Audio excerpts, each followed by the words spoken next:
Épisode 35. Tout doucement, la nuit était tombée. Thésée marchait seul depuis quelques heures déjà.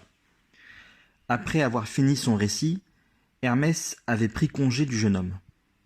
Une autre mission l'attendait. La fatigue se faisait sentir, l'inquiétude aussi. Thésée n'était plus très loin de Marathon, mais il avait besoin de se reposer pour la nuit. Soudain, il aperçut la lumière d'une maison. Il s'approcha de la fenêtre éclairée. C'était une petite maison assez délabrée. Thésée frappa à la porte, et une vieille dame lui ouvrit. Son visage était ridé, comme un vieux fruit. Elle tendit ses mains à la peau chiffonnée en un geste d'accueil. « Entre, étranger, tu es ici chez toi, » dit-elle. Elle s'appelait Écalée et vivait depuis fort longtemps seule dans cette pauvre chaumière. Elle faisait de petits pas, de petits gestes, comme les très vieilles personnes qui n'ont plus que la force de regarder passer les jours. Sa voix était chaude, presque caressante.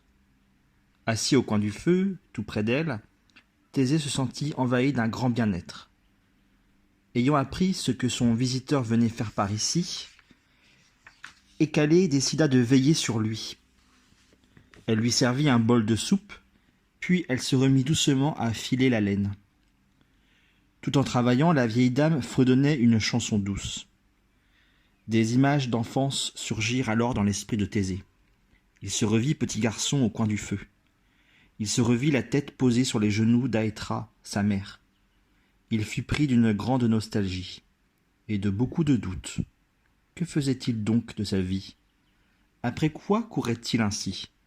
Pourquoi s'exposait-il à la mort? Comme si elle avait deviné les états d'âme du jeune homme, Écalée fit un geste discret dans sa direction. Thésée posa la tête sur les genoux de la vieille dame.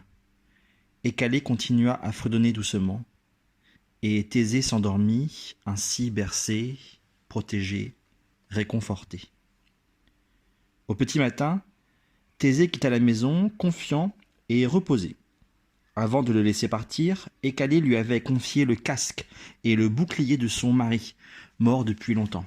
« Tu reviendras victorieux, mon fils, » lui avait-elle dit. « Je prierai Zeus pour toi. » Thésée portait pour la première fois un casque et un bouclier, et cet attirail lui semblait incongru.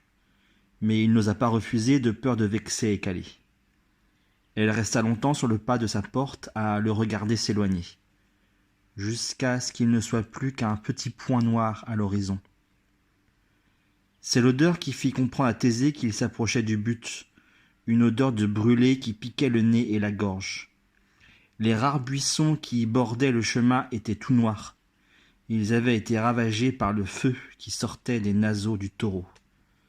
Le sol était recouvert d'une fine couche de cendres, mais le plus inquiétant était à venir. Thésée découvrit en effet un tas d'ossements. Il ne put s'empêcher de trembler. Ce monstrueux animal massacrait donc bien tous les êtres vivants de la plaine de Marathon. Thésée n'eut pas le temps de réfléchir plus, une masse énorme venait de bondir devant lui, c'était le taureau. Thésée fut surpris par la beauté de l'animal, mais déjà celui-ci se ruait vers lui.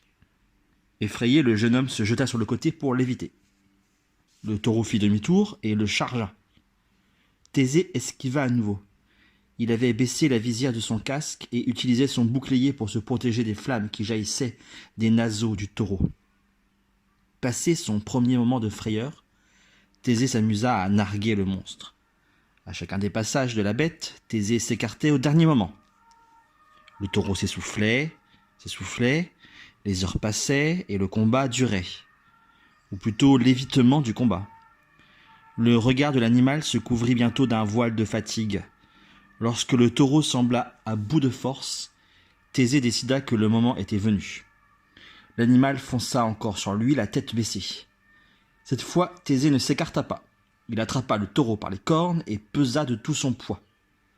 Surpris, le taureau tenta de se dégager, en vain. Thésée le tenait d'une poigne de fer. Ses heures de combat avaient épuisé l'animal qui plia les genoux. Thésée ne relâchait pas sa pression. Vaincu, le monstre cessa de se débattre il acceptait sa défaite. Thésée était fier.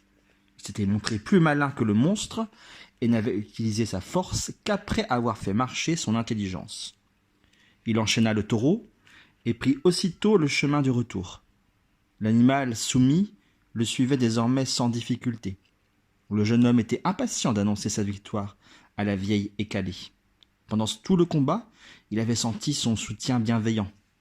Sans le casque et le bouclier, il n'aurait pas pu se protéger.